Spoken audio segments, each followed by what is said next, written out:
ngeke uyiphathe uZulu-Natal la ukhona uyasizwa.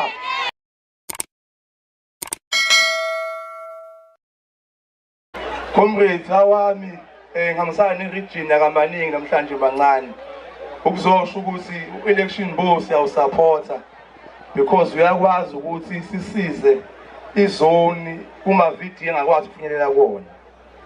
Kodwa-ke comrades namhlanje sibe nenkinga-ke i-IFP ibona ukuthi thina sikwazi ukukhampeyini 17 yasivimba yasijaha ngamatshe nangebhanga. IFP ngeke uyiphathe uZulu-Natal la ukhona uyasizwa. Phansi IFP phansi. Comrades, IFP ngizibonise uphethe uZulu-Natal. Wafika umkhonto amaqabane. Asingavumini-ke. We will go back namaphoyisa and security to campaign over there. There are MK members laphayana abawuthandayo umkhonto. Sivindwe IFP comrades. Umkhonto owabantu baqabane. Ngeke sivumi inkatha. Phansi IFP phansi. IFP as the youth league we are saying, kusekhaya la.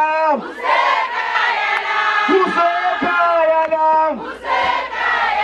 Awu noma ngabe izindle zodaka.